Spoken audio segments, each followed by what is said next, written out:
বছৰীয়া আহোম ৰাজত্বত অসমীয়া মানুহে ভয় কৰিব নেকি? কিয় ভয় কৰিছে এজন মানুহৰ এজন হত্যাকাৰীৰ কাৰণে? কিয় ভণ্ড দেশপ্ৰেমী আৰু দেশপ্ৰেমীৰ মাজত যুদ্ধ কুৰুক্ষেত্ৰ বুলি ধৰি লোৱা। তুমি 5 বছৰৰ কাৰণে চাকৰি এটা লৈ পেলাই অসমখন নাকত ধৰি চাকতবোৰক কাকো আমি দিব নোৱাৰো।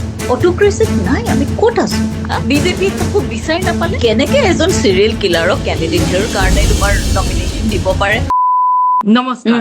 আজি পুৱাৰ ভাগতে এটা বাতৰি পঢ়িব পালো। শিৱসাগৰৰ কাৱৈমাৰীত প্ৰতিদিন বাতৰি কাকতখনৰ বিতৰণ কৰা যিখন গাড়ী, সেই গাড়ীখন জব্দ কৰি টিকটসমূহ জ্বলাই দিয়া হ'ল।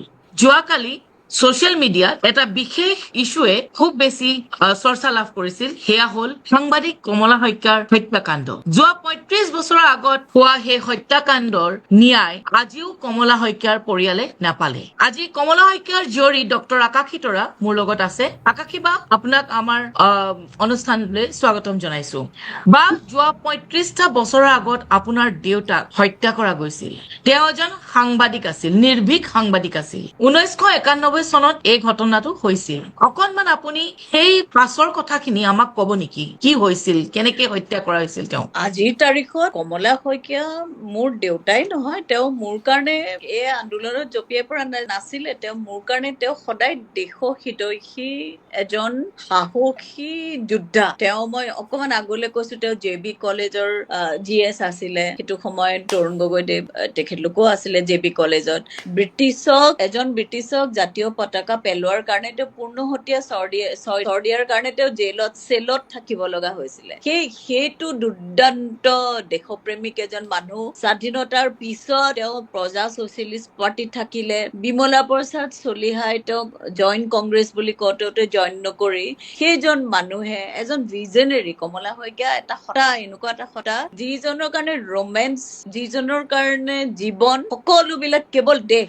গতিকে তেওঁৰ সত্তাটো প্ৰথমতে বুজি লব লাগিব। সেইজন মানুহে যেতিয়া অসম আন্দোলনৰ সময়ত প্ৰেছ কাউন্সিল অফ ইণ্ডিয়া তেওঁক নিগ্ৰহ কৰাৰ কাৰণে, তাত ময়ো মূৰত আঘাত পাইছিলো। অসম বিদেশী বিতৰণ আন্দোলন, মই সৰু আছিলো, তথাপি দেউতাৰ লগত জোৰ লৈ প্ৰচেচন যাওঁতে তেওঁক আৰ্মীয়ে হাত দিছিলে, গাত মাৰিছিলে। সেই কাৰণে তেওঁ প্ৰেছ কাউন্সিল অফ ইণ্ডিয়াত নিজেই উকালতি কৰি হিতেশ্বৰ শইকীয়া গভৰ্ণমেণ্টক প্ৰেছ কাউন্সিল অফ ইণ্ডিয়াই কৈছিলে যে সাংবাদিকৰ নিগ্ৰহ হব নোৱাৰে। গতিকে আজীৱন সাংবাদিকৰ কাৰণে থিয় হোৱা মানুহজনৰ কাৰণে আজি মই থিয় হব নালাগে। আজি সাংবাদিকসকলে থিয় হৈ এইটো কুৱেশ্যন কৰিব লাগিছিলে চৰকাৰক, বিজেপি প্ৰেচিডেণ্ট, প্ৰাইম মিনিষ্টাৰক, যি বিজেপিৰ মূল মানুহজন, যে সাংবাদিক এজন যিজনে সন্ত্ৰাসবাদৰ বিপক্ষেহে লিখিছিলে দেই। তেওঁ কৈছিলে fight the system not men. কৈছিলে যে পাপক ঘৃণাবা, পাপিক নহয়। যিচুৰ নিচিনাকে তেওঁ এটা শান্তিৰ বাণী, অকমানি কলমটোৱে তেওঁ চব আছিলে। তৰোৱাল লৈ থকা নাছিলে, বন্দুক লৈ থকা নাছিলে।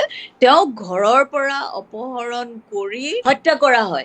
18 বছৰ পিছত অৰবিন্দ ৰাজখোৱা, অনুপ চেতিয়াকে আদি কৰি মই পেপাৰতহে পঢ়িবলৈ পাওঁ যে তেওঁলোকে আনকি মোৰ মাৰ ওচৰলৈ গৈও তেওঁলোকে ক্ষমা খুজিছে। তেওঁলোকে কলে যে তাত মূল সমিতিৰ কোনো ধৰণৰ কথাই নাছিলে। শিৱসাগৰৰ যিখিনি মানুহ আছিলে তাৰ ভিতৰত নাম লোৱাৰ ভিতৰত এইজন মানুহ, যিজনৰ নামটো মই মুখেৰে উচ্চাৰণ কৰিবলৈ নিবিচাৰো।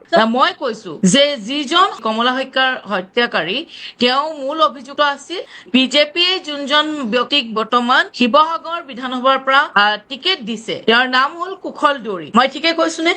আৰু এটা কথা শুনিবা দেই, পুনৰবাৰ আকৌ মোৰ ভাইটি ধনঞ্জয় শইকীয়াই পুনৰবাৰ এপিল কৰি পেলাই কেছটো আকৌ ৰিঅপন কৰালে। ৰিঅপন কৰাই 2008 চনত সেই কেছটো CID-ক দিয়া হ'ল। কিন্তু CID-ক দিয়া হ'ল, কিন্তু একো লাভে নহলে। আজিলৈকে এটা সাক্ষ্য লোৱা নাই এইটো ৰাজনৈতিক হত্যাকাণ্ড বুলি থৈ দিছে। যেনেকে পৰাগ দাসৰ হত্যাকাণ্ডৰো কোনো বিচাৰ কৰা নহলে। এতিয়া মোৰ এটাই কুৱেশ্যন, যে সাংবাদিকসকলৰ আত্মসন্মান, সুৰক্ষা, এইবিলাক সাংবাদিকৰ 4th ষ্টেট বুলি কোৱা হয়। গণতন্ত্ৰৰ 4ৰ্থ স্তম্ভৰ মানে সাংবাদিকৰ কোনো মূল্য নাই।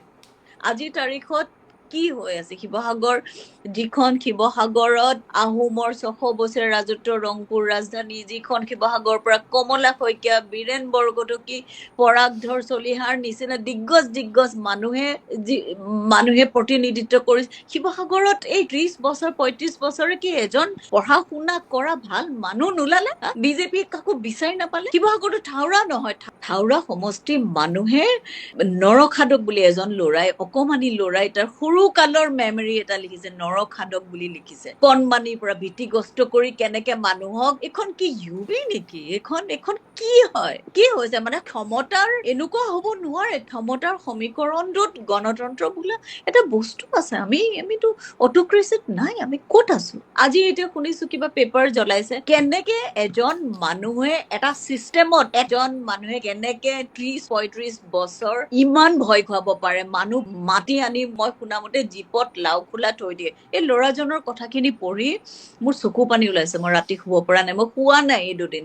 এটা NGO 2021ত এটা সমীক্ষা মতে একিউজ পাৰ্চনৰ ভিতৰত এই মানুহজনৰ নামটো সৰ্বপ্ৰথম আছিলে। কেনেকে এজন চিৰিয়েল কিলাৰক কেণ্ডিডেটৰ কাৰণে তোমাৰ নমিনেশ্যন দিব পাৰে? প্ৰশ্ন হয় নেকি? হাতী মাৰে, কাজিৰঙাৰ নিচিনা অভয়াৰণ্যৰ ভিতৰত গৈ সেই কেছটোৰ কাৰণে he is already A convicted person. এজন কনভিক্টেড পাৰ্চনে ৰং ইনফৰমেশ্যন দি কেনেকে কেণ্ডিডেটৰ একচেপ্টেঞ্চ কৰাব পাৰে? গতিকে এই বিষয়টো মই election commission of election council of India, press club, মই ইতিমধ্যে প্ৰধানমন্ত্ৰী আৰু প্ৰেচিডেণ্টলৈ মই লিখিম। মানে মই যেতিয়ালৈকে কেণ্ডিডেটৰ পৰা তেওঁক নমিনেশ্যনটো যেতিয়ালৈকে কেঞ্চেল নকৰাই মই লিখিয়ে থাকিম। আমি ইউপি বিহাৰৰ নিচিনাকে আমাৰ ইয়াৰ পলিটিক্সটো নিকৃষ্ট ৰাজনীতিলৈ মানে পৰিৱৰ্তন হৈছে নেকি? কাৰণ আপুনি যিটো কৈছে যে এজন হত্যাকাৰী যদি টিকেট লাভ কৰে তেতিয়াহ'লে আমি কোন দিশে আগবাঢ়িছো?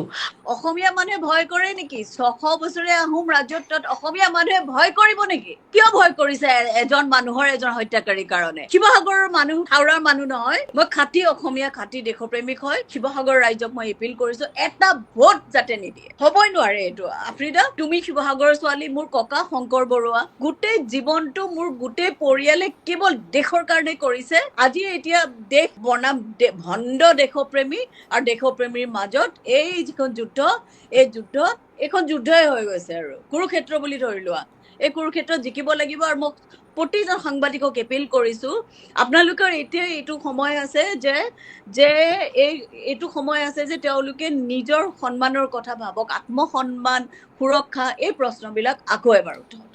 আৰু তুমি সাংবাদিক হিচাপে নীতিনিষ্ঠ সাংবাদিকতা কৰিছা, আগৰ পৰাই জানো। প্ৰতিজনৰে অসমখন অসমীয়া হয়। তুমি 5 বছৰৰ কাৰণে চাকৰি এটা লৈ পেলাই অসমখন নাকত ধৰি চাকত ঘূৰক, কাকো আমি দিব নোৱাৰো। নীতিৰ ৰাজনীতি হওক, হিংসাৰ কিয় ৰাজনীতি হ'ব নোৱাৰে এইটো। I am totally against it. মই ভাবো যে শিৱসাগৰৰ জনতা খুব সংবেদনশীল আৰু তেওঁলোকে যথেষ্ট এই আপুনি কোৱাৰ দৰে তেওঁলোকে সঁচাকেই বিবেচনা কৰিব এই ক্ষেত্ৰত। আৰু মই আজিও মানে আশাবাদী যে কমলা শইকীয়া, পৰাগধৰ চলিহা, জোনমণি ৰাভা আৰু আমাৰ হিয়াৰ আমুঠু জুবিন দাই কেতিয়াবা নহয় কেতিয়াবা ন্যায় পাব। ধন্যবাদ। অসম গুচি যেন এতিয়া ইউপি বিহাৰ তেনেকুৱা হ'ল। কাৰণ ইউপি বিহাৰতো ইলেকশ্যনৰ সময়ত গুলীয়াগুলি কিবা কিবি এনেকুৱা ধৰণৰ কাহিনী আমি চিনেমা হওক বা ৱেব ছিৰিজ হওক এনেকুৱাবিলাকত দেখি আহিছোঁ। এতিয়া অসমতো সেই একেটা গতিলৈ ৰূপান্তৰিত হৈছে। এজন এনেকুৱা মানুহ যিজন 26টা-27টা মাৰ্ডাৰৰ কেছত যিখন আছে তেওঁ এগেইনষ্টত, তেনেকুৱা এজন মানুহক কেনেকৈ টিকেট পাব পাৰে? কেনেকৈ সম্ভৱ? আৰু শিক্ষিত মানুহ আৰু নেতা এনেকুৱা শিৱসাগৰত নাছিল নেকি? শিৱসাগৰৰ মানুহে যদি এতিয়া এইজন মানুহক ভোট দিয়ে, তাতকৈ আৰু লজ্জিত বিষয় আৰু হ'বই নোৱাৰে।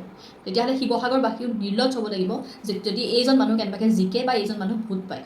কেৱল বিজেপি বুলি ভোট নিদিব। মানুহজন কি? সেই যিজন মানুহে শিৱসাগৰক ৰিপ্ৰেজেণ্ট কৰিব, সেই মানুহজনো কোন এবাৰ ভাবি চাওক। এতিয়া সকলো মানুহ পঢ়া শুনা শিক্ষিত মানুহ, তাৰ পাছতো যদি আপোনালোকে এনেকুৱা ধৰণৰ এটা ষ্টেপ লয়, আমাৰ ভৱিষ্যত প্ৰজন্মৰ কাৰণে আৰু ইয়াতকৈ বেয়া কথা হ'বই নোৱাৰে। ধন্যবাদ।